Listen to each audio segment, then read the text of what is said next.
Welcome back to MMA Oddsbreaker. I'm Frank Trigg. This week we're talking to Bellator fighter Scott Cleve. Getting ready to do a little bit of battle coming up here on February the 28th in Mohegan Sun in Yuccasville, Connecticut. You're taking on Daniel Weichel. Is that correct still? Yeah, so far. It seems like with Bellator, because the back-to-back-to-back, I mean, obviously this is the first fight of this season, that there tends to be a lot of changes last minute. Yeah. Does that ever factor into how you train, worrying about there might be somebody else jumping in?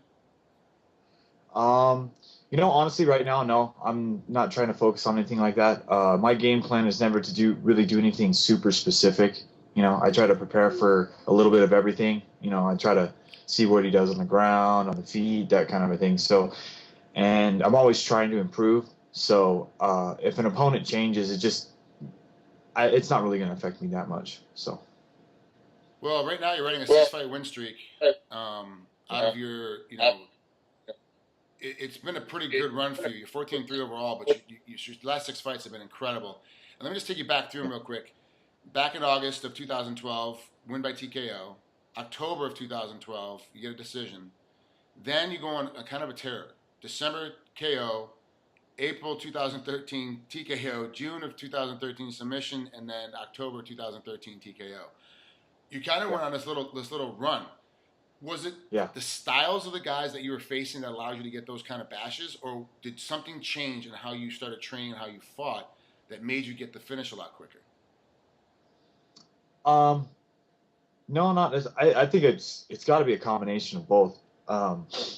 We had opponents where I felt like I was stronger than them in certain areas. Maybe they weren't quite as well rounded as I was, so I definitely tried to take advantage of my strengths in those fights, and also making the move down to 145 because of that. It's actually, I didn't want to at the first part of my career because I thought, I'm going to lose all kinds of strength, it's going to drain me, and then when I actually decided to make that go, I don't really feel like I lose that much strength.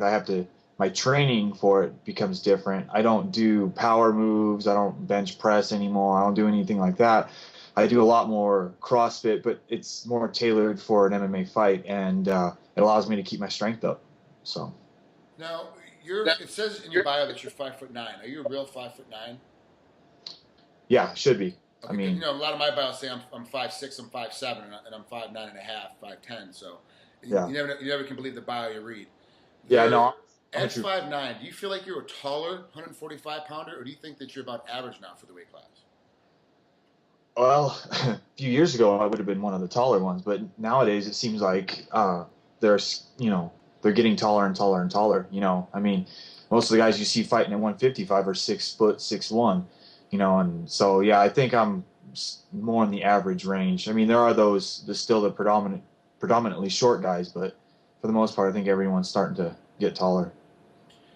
Do you think that's an advantage now for the weight class as a whole? It's almost going the way of boxing, where everyone's getting taller and longer and leaner.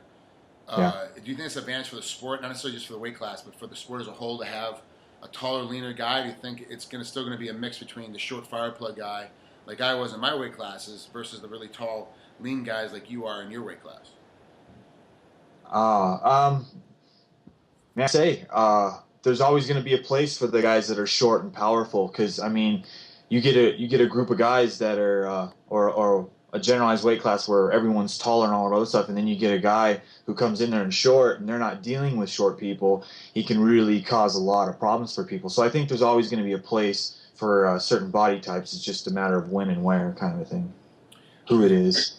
We see your daughter sitting there in your lap. How difficult is it between practices and between, naps and eating and all that to keep your family life squared away? Why still have enough energy and enough mental focus to get through your training camps? Well, I do get a lot of help from my girlfriend. We live together. Her work schedule, she goes to work Tuesdays through Saturdays from noon till 7 o'clock. So that gives me mornings to train, do my cardio technique type stuff, and then when she gets off work, I go back to the gym and do more technique, and that's when we do our live sparring and that kind of thing. So it's kind of almost fits in perfect. We've managed to shape our lives to fit what we're doing. Like I watch her during the day. I'm a stay-at-home dad during the day, and I try to take my naps in when she does, you know, Yep. and that kind of thing. It's my schedule is kind of like her schedule, so.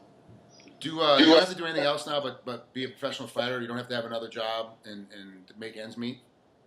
No. I managed to, well, a while ago I did have the full-time construction job, and then, you know, the economy started going south and I got laid off, and then, you know, I tried to do odds and ends jobs, and it just made more sense to focus full-time on fighting. And when I was able to start bringing in money with it, um, I only had to substitute a little bit of income as opposed to a whole paycheck. So it was really easy to pick up, you know, like escaping jobs during the summertime and that kind of a thing, to make ends meet. I mean, we were struggling. You know, it was the life of a fighter, but nowadays it is a lot easier. So.